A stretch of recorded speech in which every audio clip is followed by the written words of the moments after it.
Hey, what's up guys? It's me, Lori, and it's been a while, but I have yet another guest for you, and this one is someone I'm really excited about because she is sort of the person who inspired me to get on YouTube. Her name's LJ, or do you prefer Latasha or LJ? Yeah, so my name's Latasha, but you can call me LJ for short. LJ, do you want to sort of start off and just talk about what you do day to day and how you balance that YouTube and, the day job life? Yeah, so I work in social media for a major company here in Metro Detroit, and I'm a social media community manager, so I do just a lot of stimulating conversations online and doing some content creation and things like that for them. But I also do run my own business and take my own clients and everything too, doing the same thing, doing social media management and community management, content creation, online writing, kind of a little bit of everything, as well as my YouTube channel and my blog. So have a lot on my plate, but it's something that I really love doing. So honestly, it doesn't really feel like work a lot of the times. I do a lot of work at night and on the weekends, and everyone's like, oh my goodness, you're gonna go crazy, like working so much. But I would be doing that stuff anyway, especially with YouTube. Right. I mean, YouTube is like my creative outlet and kind of my social time. So, yeah. Well, how did you decide that you wanted to do all of this? Honestly, I was like a MySpace kid back in the day. I know a lot of younger people probably don't even know what that is, but back in the day when I was like 12 and 13, I was just obsessed with MySpace. Through that, I discovered like LiveJournal and Zanga and just all of these online communities that were so cool and I felt really accepted in. I was very much like a wallflower, and I was like super into like black metal and like super goth and just like did not fit in at all. Oh, really? So yeah. You should post photos of your goth days. Everybody says that, and I swear I cannot find very many at all, but I'll have to post the ones that I do have. But yeah, so it was just cool finding like communities that I actually fit in and that I had a voice in, and so that's really where my obsession with social media kind of started. I see. And at what point did you realize that maybe this could be a career? That's a good question. I don't think that I realized that for a long time. I mean, I worked in retail and just your average like college jobs and high school jobs and stuff like that. And I guess it was probably in retail. I worked at Victoria's Secret for a while, and that's when I started to kind of get a feel for what marketing was and how it was all related and how social media. Victoria's Secret does a great job with social media. So I was like, maybe I could do that. Like, I clearly don't want to work in a store for the rest of my life, but maybe I could do something like that. So I started to get a feel for the business side of things. And then really it was YouTube that helped really get me started like freelancing and doing it for myself, because I started YouTube when I want to say I was like 21 or 22.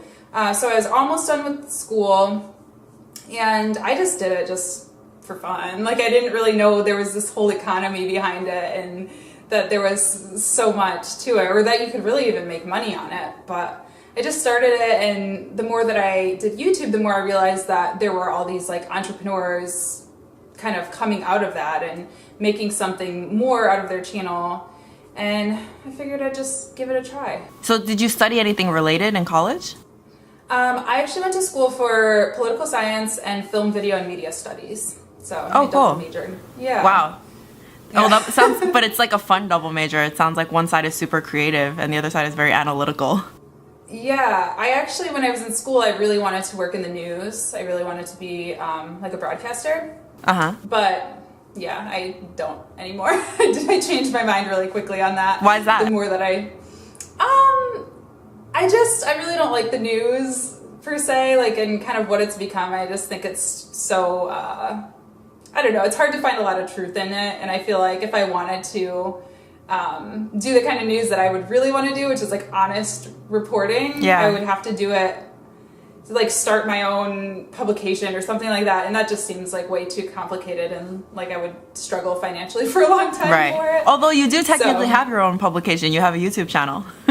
That's true, and that's like the coolest thing about YouTube and just this whole digital space we're in. I think that we can just share our own voices and not have like corporate money behind it or anything like that. We have our own freedom, so it's really cool. You left a comment on one of my videos once that was about like whether people should go to college, and I thought that was interesting. So what are your thoughts on that? Because I know some people that are at a stage of their career where they're deciding what they want to do, they are also facing a lot of college tuition and debt and wondering if it's worth it. So what do you think about that? So yeah, I realized that I was very, very lucky because I actually got my college tuition paid for through a scholarship called the Kalamazoo Promise. It's extremely generous, free tuition. So had I have not gotten that, I mean, I come from a single parent household, like that. My mom never went to college. That was never really instilled in me. So I never thought that I would go to college, to be honest.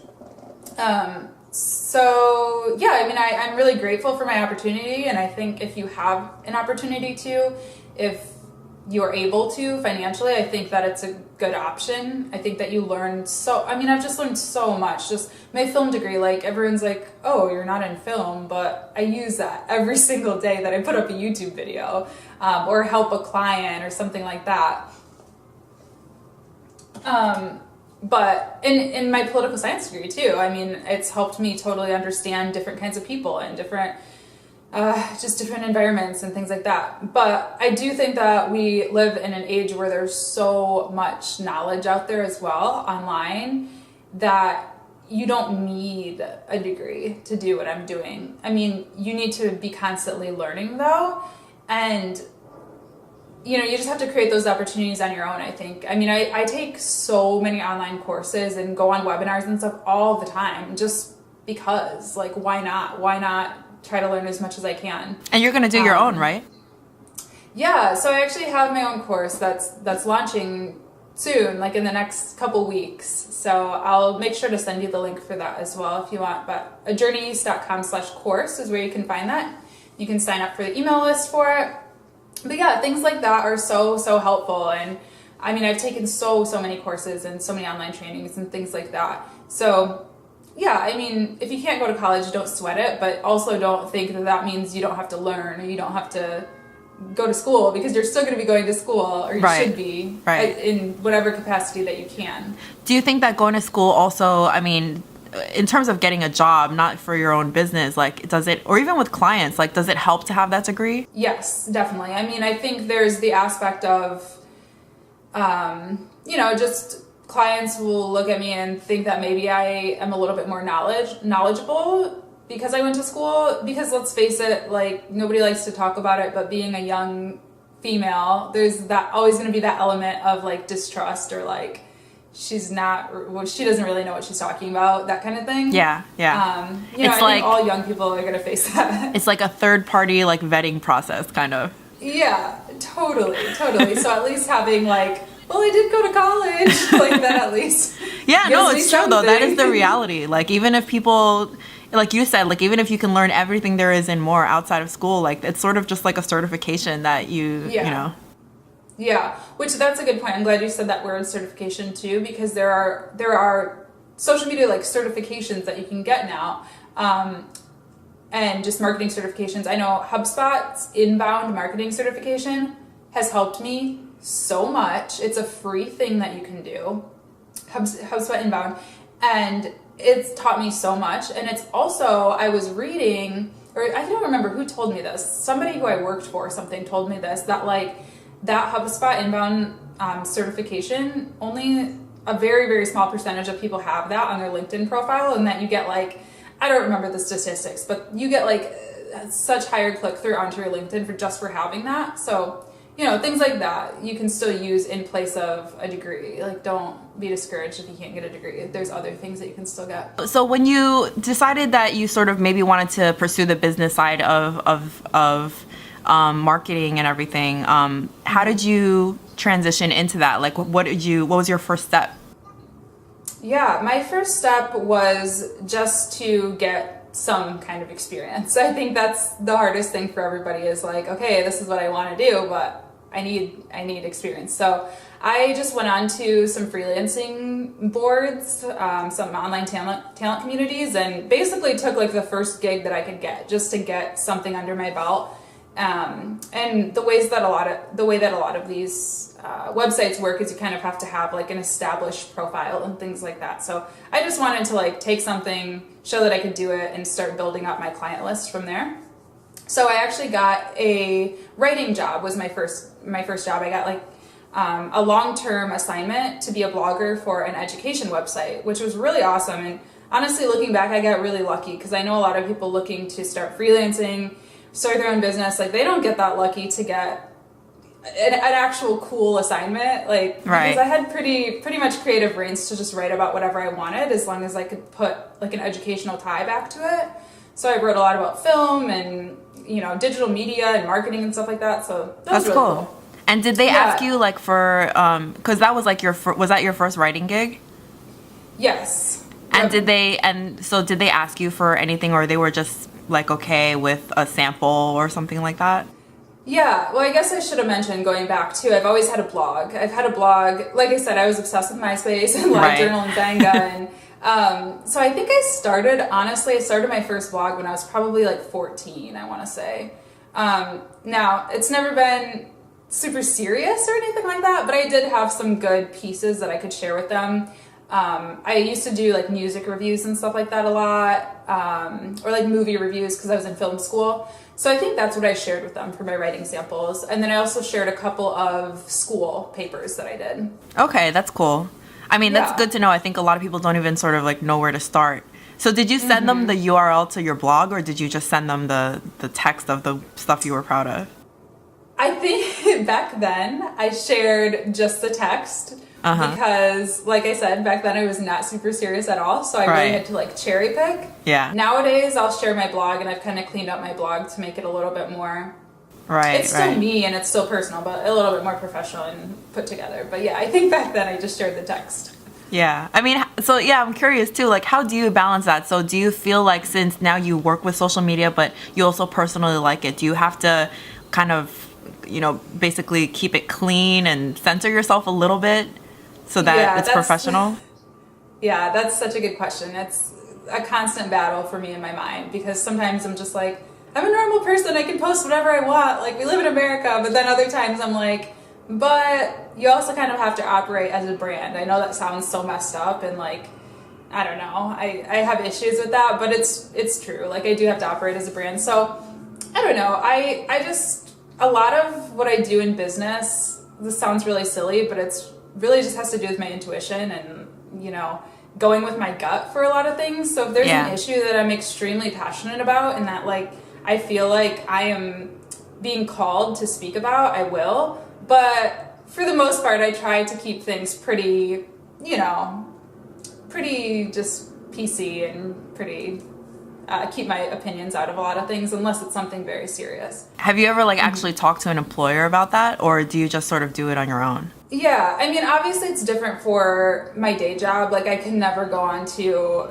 a corporate Twitter account and start making like these big, statements about current affairs and stuff like that. But for my own business, like absolutely. Like the things that I do in my personal brand, I just do what's in my heart, I guess. I see. Okay, cool. And even though you have like clients that might have different brands and interests, like it's still more about your personal brand than about theirs, right?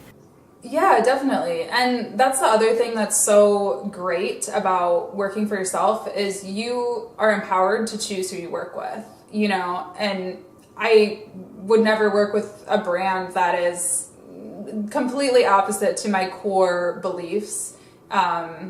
In terms of like humanity, in terms of like a brand that was racist or sexist or homophobic or something like that. Like I just would never, I know that we wouldn't be a great fit. Yeah. And so any grand like political statements or whatever that I would make, for the most part, my clients are like, yeah, totally, we agree with you. What do you think about the prospects of the industry you're in? Because like, you were sort of really into social media early on. And I think these days, there's probably a lot of young people out there who are more aware that social media can be a career. Do you think it's like too saturated? Like, do you think there's still room for people to do what you do?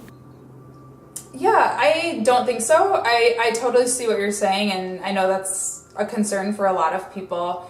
But I think that that businesses are still having a hard time understanding the importance of social media. So you'll run across a ton of business owners who are still doing their own social media, or who, you know, they have one person who works 10 hours a week doing their social media. And so there's still a lot of work that we have to do as social media professionals to like, there's a lot of untapped markets, I guess is what I'm trying to say. There's still a lot of people who could benefit from our services that aren't taking advantage of it. So I think that's really like the next phase is, okay, we know how to do social media. We know we've perfected the art of the Facebook ad, like whatever. But now we need to become better marketers for ourselves and better salespeople to like really sell our industry and prove how much we can really change the way that business owners do business, and show them how much more time that they can have and things like that. So yeah, I think that there's definitely room for everybody who wants to do it, but you got to put in the work to do it for sure. Right. You got to get your hustle on, like Latasha. Yes, totally. It's not easy. Yeah, I know. It seems like you probably work 7 days a week between all the things that you do. Yeah, like I said, yeah, about like I do a lot of work on the nights and weekends, but it's all about balance, and I definitely have a lot of fun. That's one misconception for sure, is that I'm just like sitting around working all the time and not doing anything else. Like, you know, you gotta make time to relax and to go explore and do the things that you love to do. Yeah. And for those people who might be thinking about doing like the corporate route, like getting a job with a company, what is the sort of trajectory if you enter the company doing something like, you know, you're the resident social media expert. So, and you know, like a lot of these corporations sort of turn to like young people to do that. Do they have like, you know, a path laid out ahead of them? I think moving up, like a next step for a social media manager would probably be just a higher level marketing manager, a general marketing manager, a director of marketing, digital marketing, something like that. So how is it like juggling a relationship and such a hectic work schedule? I think it just has to be an expectation from the start. Like day one, our first day, actually, the way that we even started dating was from business. Like we met up to do photography stuff and like blogging stuff. So he has a blog and semi-active social media presence as well. So that's how we met up. So he already knew the deal. Yeah. So I think, yeah, just setting that expectation, like, hey, FYI, I work a lot, and you know, you got to kind of respect that. And he very much brings out the fun in me, I think, and I think vice versa. Like I bring out the hustle in him, so I think it works really well, because he does love to you know, just have fun and play video games and go get coffee and like go, and I'm very business, so it's a good balance. But yeah, I think the biggest thing is just setting expectations. Even when we just moved in together, like Mondays for me are the craziest days of my entire week, because I have just like the start of the week for all my clients, for myself, for everything. And so, you know, I just had to let them know, FYI, Monday, like pretty much don't talk to me when I get home. Because, I mean, not don't talk to me, but you know, like I'm going to be very busy. So don't think that I'm ignoring you, or, you know, don't get upset about it. But just so you know, like Mondays, we can't really do anything. And he's like, okay, cool. Thanks for letting me know. So, yeah. Is there any advice that you would give someone who is thinking about getting into this, or maybe who's in it and, you know, wondering if there's a future for them? Yeah, I think just work hard and don't take every opportunity, but take as many opportunities as you can that are going to be good opportunities for you. Just because, you know, I wouldn't have gotten my job, like my 9-to-5 job, if I hadn't had freelanced so long before graduating college. I just wouldn't have.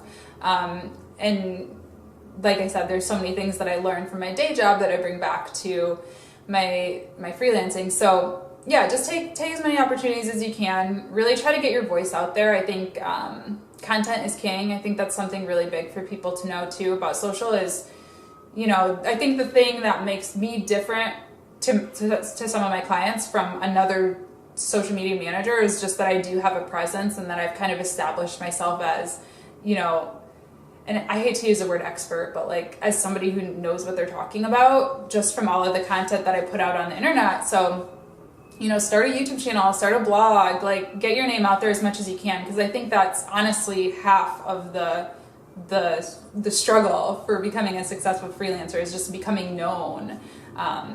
Because, you know, a lot of the skills, honestly, the skills aren't hard. Like anybody pretty much who can write and read and, you know, knows a general little bit about marketing can be a social media professional. It's really not a hard job. It's just about the hustle and the grind and getting your name out there. Those are the hard things. Well, maybe you're not giving yourself enough credit. All right, and is there any like sort of last words you want to leave people with? Just learning, keeping up on the latest social media knowledge, like read all the blogs, read all of the social media tools blogs are like my favorite things ever, and just get your name out there, and I think you'll be all right. Cool. Well, thank you so much for doing this. I think people will find it really helpful. Yeah, thank you for having me. So thank you guys for watching. Make sure to check out the links below to LJ's course and also to her channel. So I will see you guys next time. Bye. Awesome, thanks, bye.